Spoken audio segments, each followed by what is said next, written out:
신년 예배에 또 귀한 찬양 준비해 주셔서 감사합니다.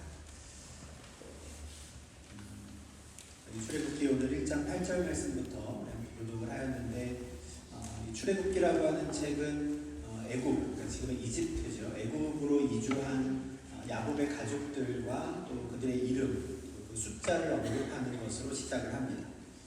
야곱의 아들 요셉이 애굽 제국의 총리로 일하고 있었을 때 야곱의 가족들 70명이 애굽으로 이주하였다라고 시작을 하죠. 그리고 점차 시간이 흐르면서 요셉과 그의 모든 형제와 그 시대의 사람이 다 죽었다 합니다.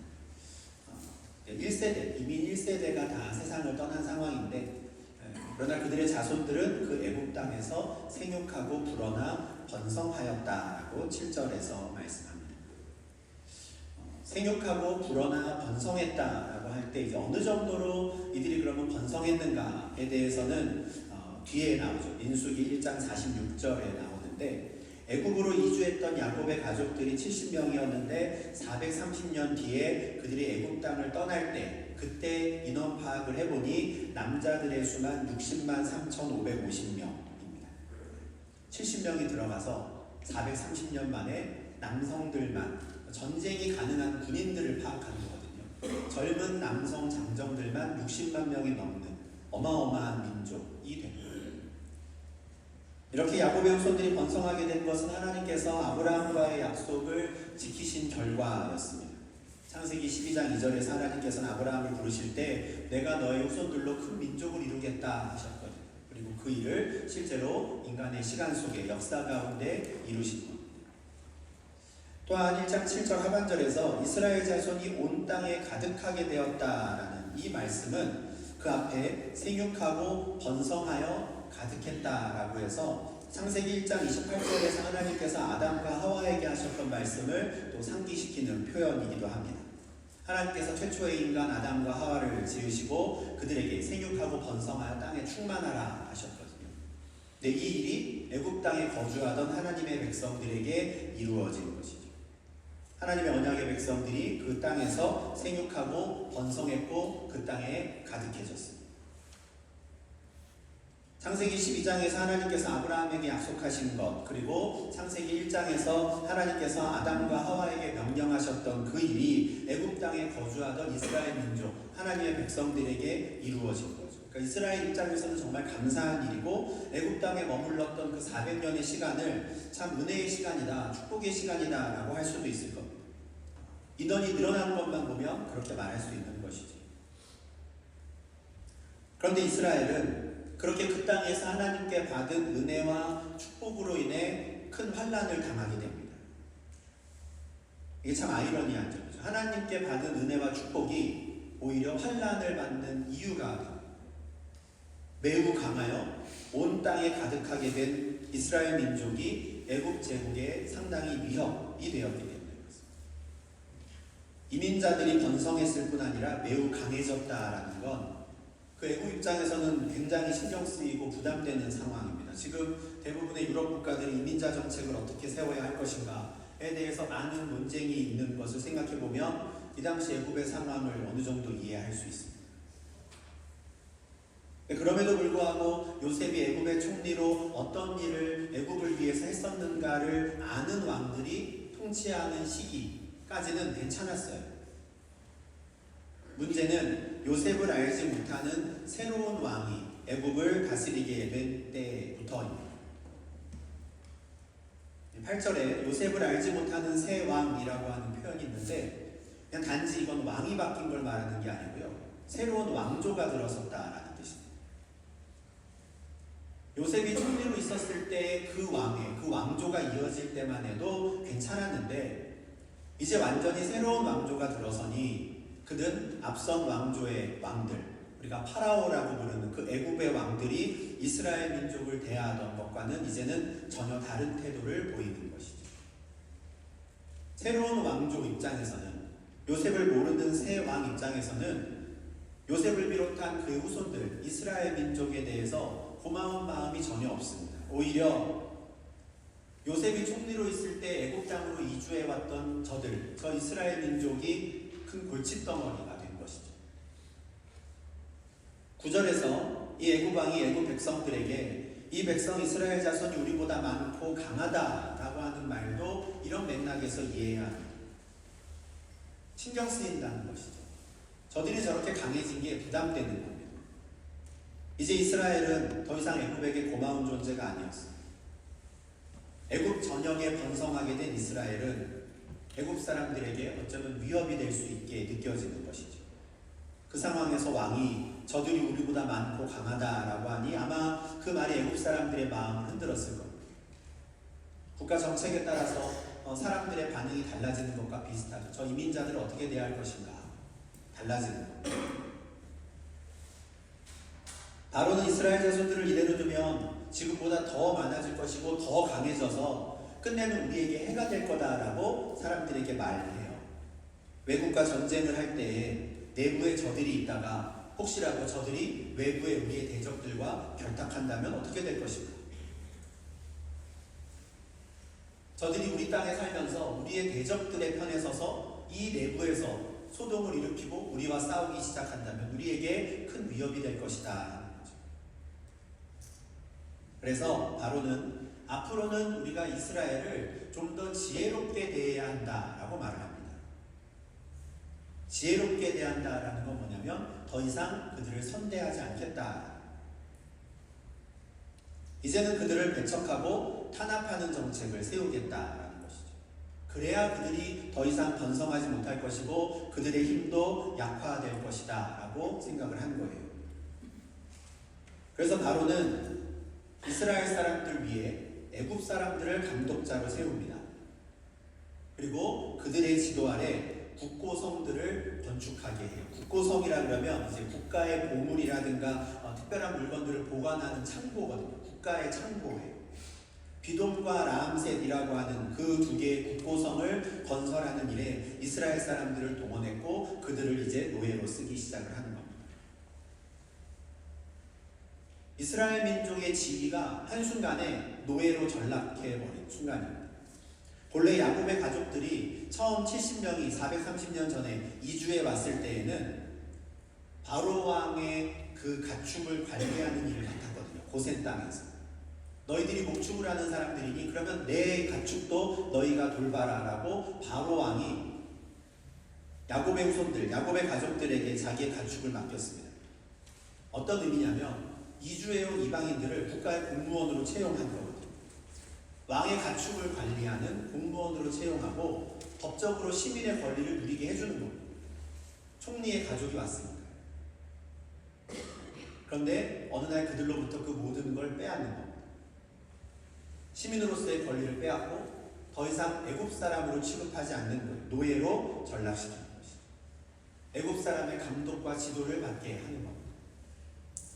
그렇게 이스라엘 사람들에게 무거운 짐을 지워 괴롭히고자 이게 그들이 생각하는 지혜로운 방법이었습니다. 우리가 이스라엘을 지혜롭게 대하죠. 그런데 바로를 당황스럽게 하는 일이 벌어지죠. 이스라엘이 학대를 받으면 받을수록 더욱 번성해졌다. 마치 학대를 받아서 번성해진 것처럼 설명해요. 성경. 애굽 왕이 생각할 때 이스라엘을 괴롭히면 그들의 힘이 약해질 것 같았거든요. 그냥 다 쓸어버리기에는 너무 부담됐을 겁니다. 왜냐하면 이미 애굽 땅 전역에 번성한 거대한 민족이 되었거든요. 그래서 차라리 그들을 노예로 전락시켜서 우리 노동력으로 쓰자.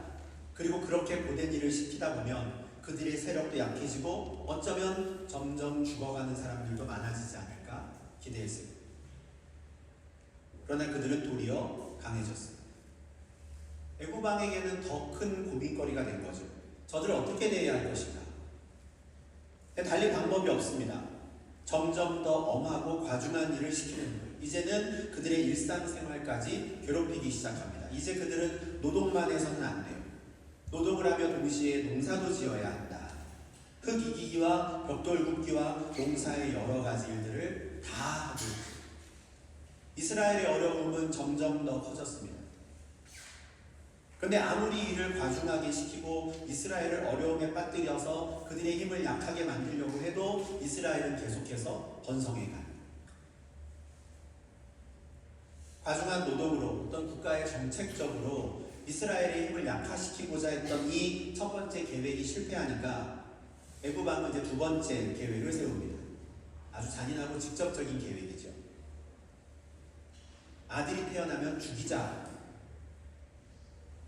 태어나는 순간 죽이면 되지 않을까? 그래서 히브리 산파들을 불러요. 산파들을 불러서 너희가 이스라엘의 산모를 찾아가 아이를 받을 때, 아이가 태어났을 때 확인을 해보고 아들이면 그 자리에서 죽여라. 딸이면 살려라. 딸들은 키워서 자기들이 취하겠다. 잔인한 명령이죠. 강제 노역으로 인구가 줄어들지 않으니까 남자아이들의 씨를 말리는 것으로 인구를, 저 민족을 강제적으로 말살시키려고 하는 겁니다.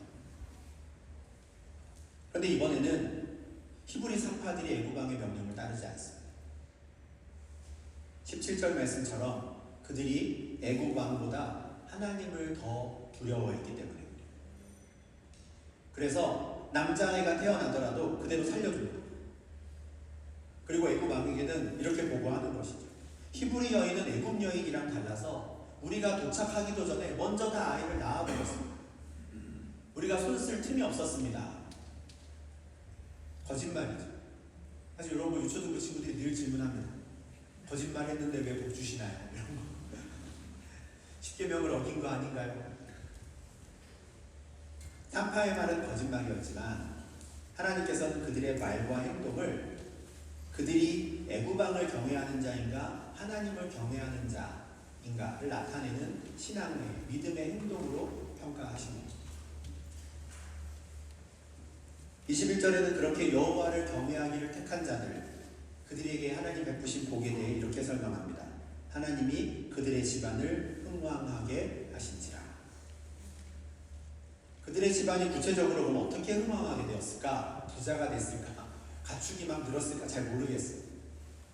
그런데 이 산파들의 대표격이라고 할 수 있는 이 두 사람, 십부라와 부하라고 하는 이 두 사람의 이름이 성경책에 기록된 것, 이 자체가 이들이 얼마나 큰 하나님의 은혜와 축복을 받은 자인가를 우리가 알 수 있어요. 수천 년 동안 이들의 이름이 불려간 십부라와 부하, 애굽왕의 그 위험 앞에서도 하나님을 경외했던 여인들. 반면에 바로의 계획은 모두 허사로 돌아갔습니다. 9절에서부터 애굽왕은 이스라엘 자손이 우리보다 많고 강하다 했는데 그들이 계속해서 번성해갔고 계속 강해졌어요. 그들이 계획을 세우지 않은 게 아닙니다. 이것도 해보려고 그러고 저것도 해보려고 했는데 하나님께서 그 애굽왕의 모든 계획을 막으신 거예요. 모든 계획이 의미 없게 만들어 버리셨어요. 그래서 결국 애굽왕은 최후의 명령을 내립니다. 모든 백성들에게 명령을 내려요. 산파들을 불러다가 명령을 내렸는데 따르지 않으니까 이제는 모든 백성들에게 명령을 내립니다. 이스라엘 사람들 중에 아들을 낳았다면 그 아들은 나일강에 던져버려라. 악한 명령입니다. 한편으로는 이 애굽왕이 이 이스라엘 문제를 얼마나 심각하게 생각했는가를 또 보여주는 명령이기도 합니다. 아주 극단적인 명령이 나오는 것이죠. 아들이 태어나거든 다 나일강에 던져라. 우리는 이민자니까 이런 마음을 이해할 수 있을 때 네덜란드는 절대 그런 정책을 쓰지 않겠지만 한국 사람들은 아들을 낳으면 마스강에 던져라. 그죠? 그런 명령을 받아요.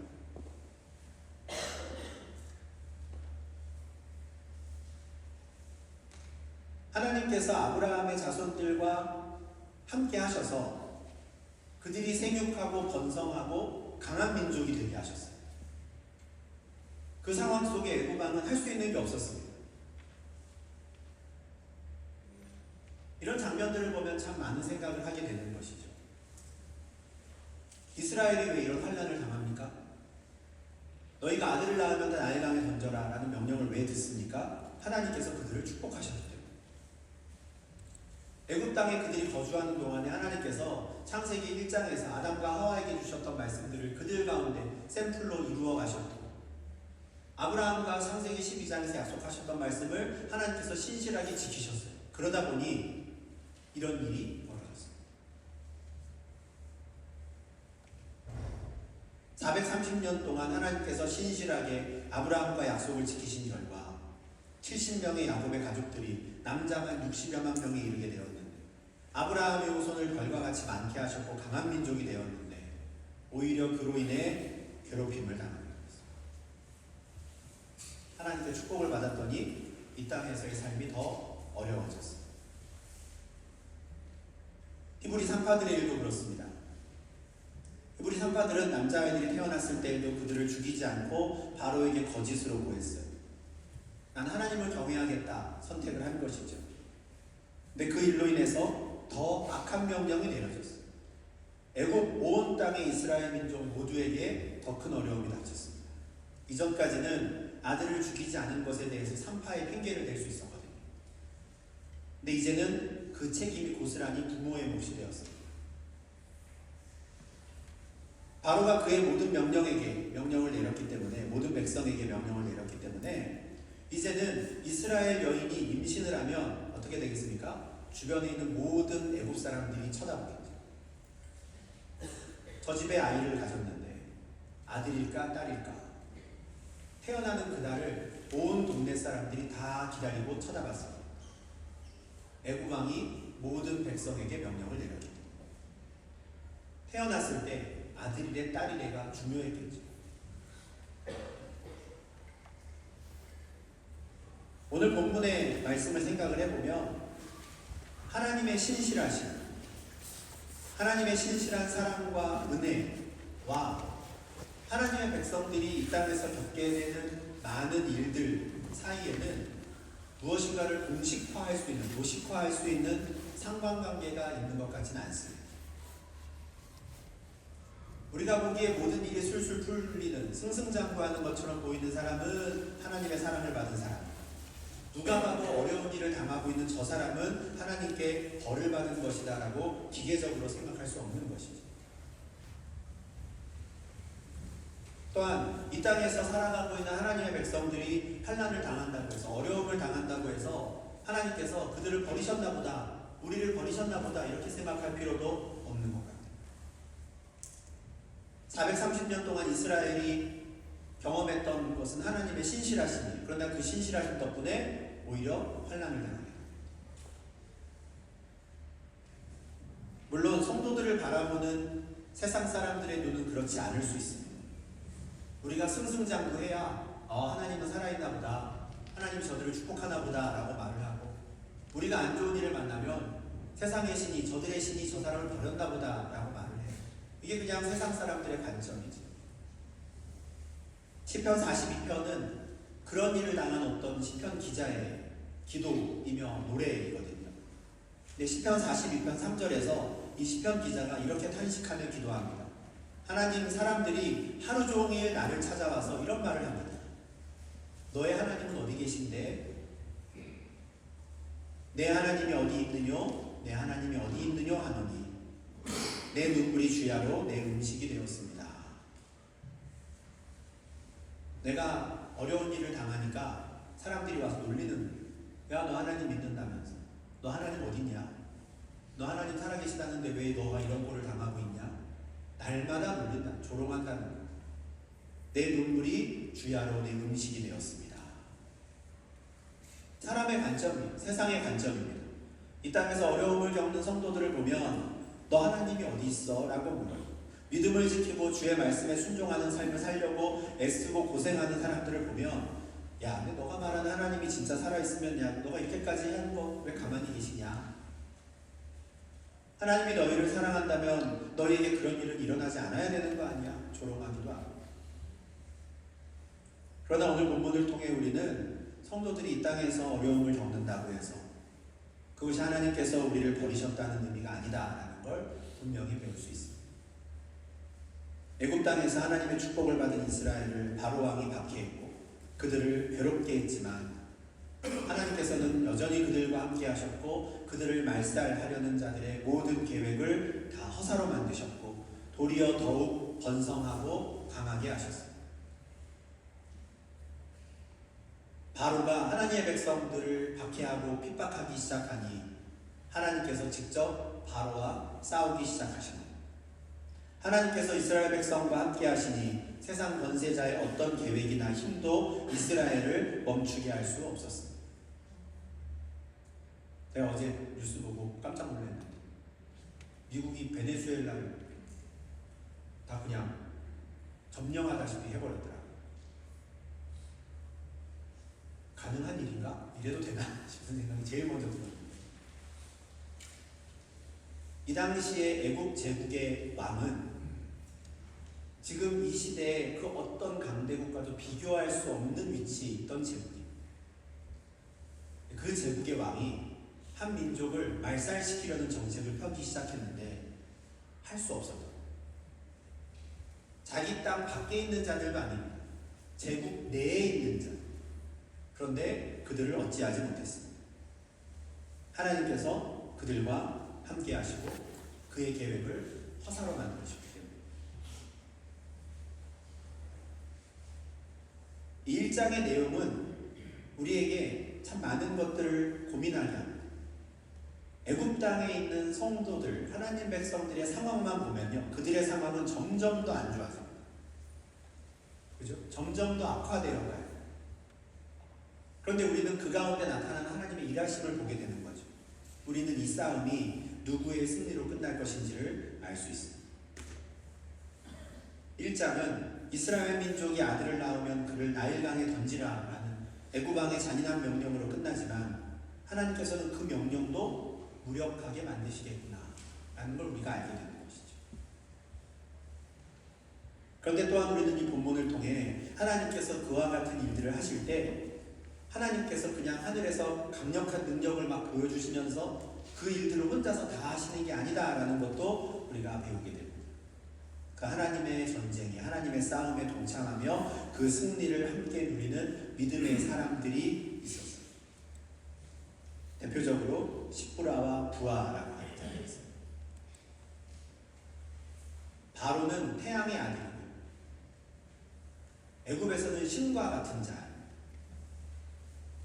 그런데 이 십부라와 부하라고 하는 정말 보잘것없는 이 두 사람이 그 애굽의 신이 아니라 여호와를 경외하는 삶을 선택했어요. 그들이 하나님의 편에 섰을 때 하나님께서 그들을 통해 바로의 악한 계획을 막으시고 오히려 그들에게 은혜를 베풀어 주시죠. 그들의 집안을 흥왕하게 하십니다. 보람이 되시죠. 이 일은 하나님께서 창세기 12장 3절에서 아브라함에게 하셨던 약속을 또한 성취하신 것입니다. 창세기 12장 3절의 약속입니다. 너를 축복하는 자에게는 내가 복을 내리고 너를 저주하는 자에게는 내가 저주하리라. 내가 완전히 너의 편에 서서 너와 함께 하겠다라는 약속입니다. 오늘 본문에서 하나님께서는 아브라함의 후손을 축복하는 자들에게 복을 내리시고 이들을 저주하는 자에게 저주를 내리십니다. 이스라엘을 선대하고 하나님을 경외했던 상파들은 하나님의 은혜를 받고 그들의 집안이 흥왕하게 되었습니다. 반대로 이들을 저주한 바로 왕에게는 하나님의 저주가 임하게 됩니다. 하나님께서는 언제나 하나님의 백성들의 편에 서서 싸우십니다. 하나님의 백성들을 축복하는 자들에게 축복하시고 하나님의 백성들을 저주하는 자들에게 저주하세요. 교회를 박해하는 사울을 향해 왜 나를 박해하느냐. 하나님은 당신의 백성들을 당신과 동일하게 생각하십니다. 그리고 그 하나님은 언제나 승리하시죠. 하나님께서 하고자 하시는 일을 막아 세울 수 있는 사람은 없습니다. 하나님께서 2026년에도 우리를 사랑하시고 축복하실 겁니다. 하나님께서 우리와 우리 가정, 우리 공동체를 통해 이루고자 하시는 일들을 반드시 신실하게 이루실 거예요. 우리는 이에 대해서 의심할 필요가 없습니다. 하나님께서는 당신이 아브라함과 어떤 언약을 맺었었는가, 그 언약의 내용인가에 대해서 아무도 기억하지 않고 있었던 그 430년 동안에도 혼자 그 언약을 기억하시고 신실하게 그들을 생육하고 번성하고 그 땅에 가득하게 하셨어요. 하나님께서는 우리도 그렇게 대하실 겁니다. 우리가 그 언젠가 하나님 앞에 기도했던 것, 하나님 앞에 소원했던 간구들, 우리는 잊어버렸는데 하나님은 들으시고 신실하게 응답하실 겁니다. 하나님은 분명히 신실하게 우리를 사랑하실 것이니 올 한 해도 이 점에 대해서는 우리가 염려할 필요가 없습니다. 문제는 우리도 하나님의 신실한 백성으로 올 해를 살아가야 하는데 이건 사실 매 순간 결단이 필요합니다. 내가 바로를 두려워할 것인가 하나님을 두려워할 것인가.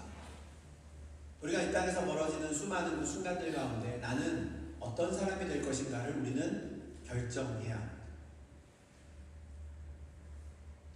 그 결정과 결단은 하나님 보시기에는 참 귀하고 복된 결정일 수 있지만 어쩌면 그 일로 인해 이 땅에서는 환난과 어려움을 자초할 수도 있습니다. 오늘 본문의 상황이 계속 그랬잖아요. 믿음의 결정을 내리면 내릴수록 점점 더 큰 어려움에 처합니다. 그럼에도 불구하고 우리가 올 한 해를 살면서 나는 누구인가? 나는 하나님을 경외하는 사람인가 아닌가를 결정해야 하는 그 때를 만나게 된다면 이 새해 첫 주일 오늘 우리가 함께 묵상하는 이 말씀을 꼭 기억하실 수 있기를 바랍니다. 하나님께서는 이스라엘을 괴롭혔던 그 바로의 계획이 아무것도 아닌 것을 알으셨어요. 두려웠지만 아무것도 아닌 일이었습니다. 애굽 제국의 입장에서는 정말 보잘것없는 사람들이었을 거거든요. 히브리 산파들 신경이나 썼겠습니까? 그들이 감히 바로를 속일 거라고는 상상도 못했습니다. 그러나 그 히브리 산파들의 믿음을 하나님이 귀히 여기셨고 그들을 통해 일하시고 그들의 집안을 흥왕하게 하셨습니다. 새로운 한 해를 시작하는 이 시점에 우리에게 이와 같은 믿음이 필요합니다. 혹시 올 한 해를 지나며 어려운 일을 당하시더라도 하나님의 신실하신 사랑을 의심하지 마십시오. 때로는 하나님께 받은 축복이 오히려 환난을 당하는 이유가 되기도 합니다. 또한 우리의 신앙을 조롱하는 자들을 만나더라도 움츠러들거나 두려워하지 마시기 바랍니다. 우리가 이 땅의 그 누구 또는 그 무엇을 두려워하지 않고 오직 여호와 하나님만을 두려워하고 그분만을 경외하는 자 되기를 소망합니다. 세상의 참된 주관자이신 여호와 하나님께서 당신을 경외하는 자들과 그들의 집안을 흥왕하게 하실 것입니다. 신실하신 우리 하나님 능력을 믿고 담대히 새로운 한 해를 살아가는 저 여러분 될 수 있기를 주님의 이름으로 축원합니다. 기도하겠습니다. 하나님 아버지 감사합니다. 새해를 시작하며 주 앞에 나와 예배하게 하시고 주의 말씀을 통하여 또 새 힘을 얻게 하시니 주님 감사를 드립니다. 여호와를 경외하는 자들을 흥왕케 하시는 하나님의 신실하신 사랑을 저희가 올 한 해도 믿음으로 붙잡게 하시고 우리를 어떻게 인도하실까 더욱더 기대하며 나아가는 저희 되게 하여 주시옵소서. 하나님의 백성들을 대적하는 이들 또는 하나님을 대적하는 이들을 만날 때에도 저희가 두려워하지 않게 하시고 어떤 일이 벌어지더라도 하나님께서 당신의 백성들과 함께 하시며 우리의 편에 서서 싸우시고 우리를 위해 일하시는 신실한 우리의 주님 되심을 우리가 기억할 수 있도록 주님 인도하여 주시옵소서. 하나님께서는 신실하게 우리를 사랑해 주시고 축복하시며 우리를 흥왕케 하실 것을 믿습니다. 하나님 그로 인해 혹여 우리가 오히려 더 큰 어려움과 환난을 당하더라도 하나님 우리가 믿음을 저버리지 않게 하시고